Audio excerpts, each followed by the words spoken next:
I was born on March 4th, 1929.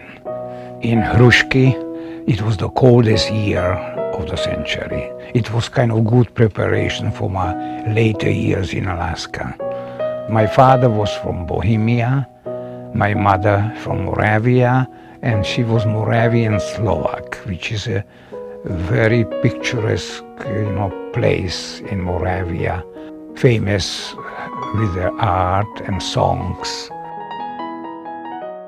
My father had only German schools. At home they spoke Czech and school was in German. So this is the way how he was able to learn perfect German. And at the same time this was an attempt of Austrians to Germanize Czech nation.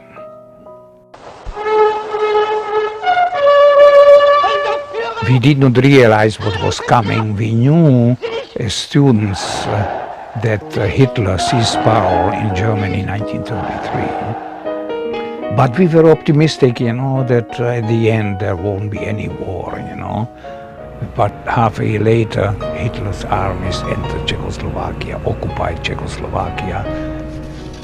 In 1944, our schools were closed and we were ordered to build trenches around the capital of Moravia for Nazis under supervision of Gestapo, and German police.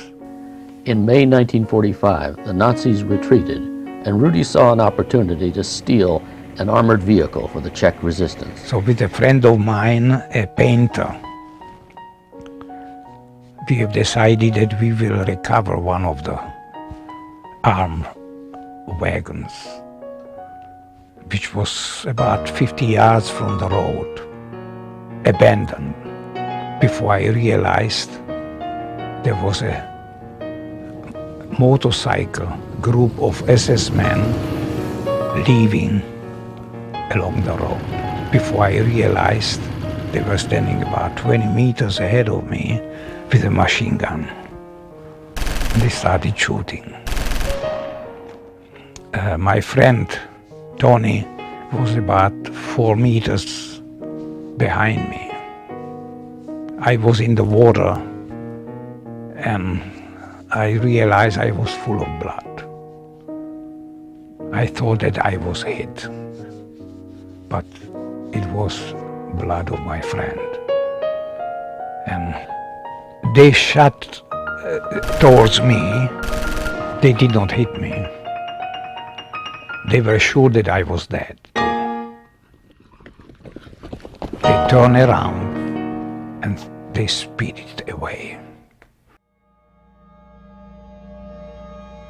Just 1 year after Hitler's defeat, social upheaval returned as the Iron Curtain began to close off Czechoslovakia.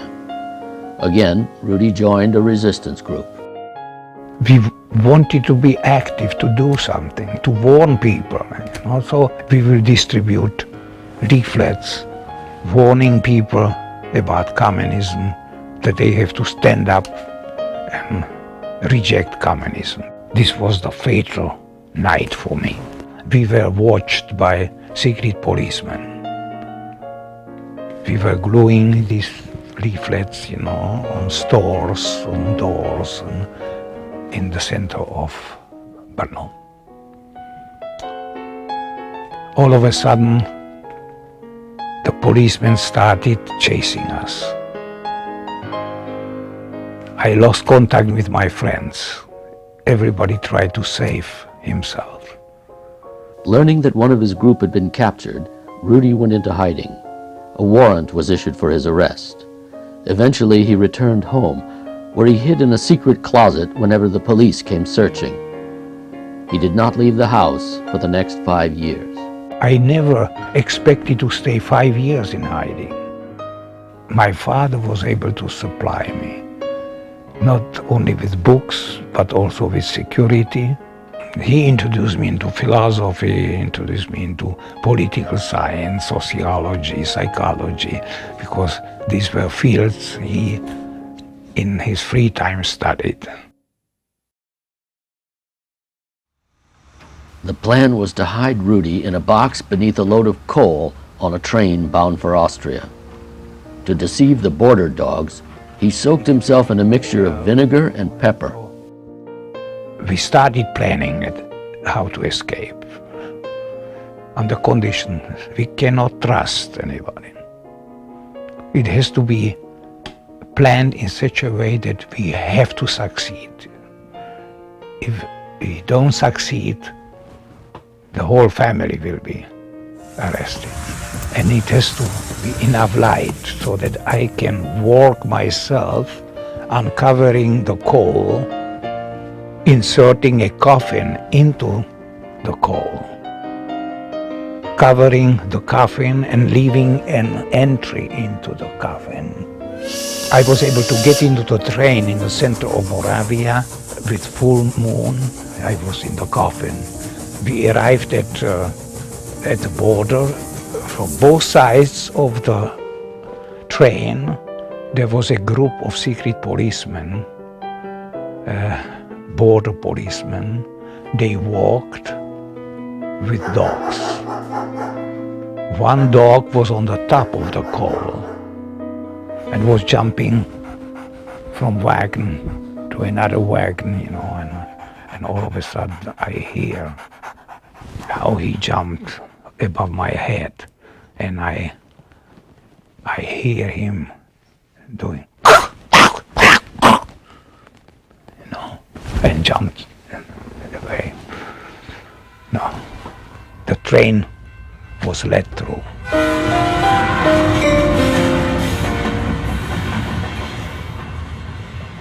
In Austria, Rudy earned a PhD at Innsbruck, then moved to America to look for work. In 1960, he interviewed with President Ernest Patty of the University of Alaska.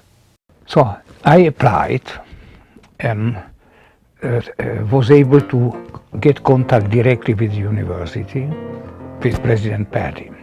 The discussion is, what do you want to do here? Well, I want to teach philosophy. He started laughing. He says, why do you laugh? He said, we never needed philosophy, we don't need it now, we will never need it, forget it. It is not university, it was school of minds. No other place could produce this type of intellect. It depends on the purpose of education.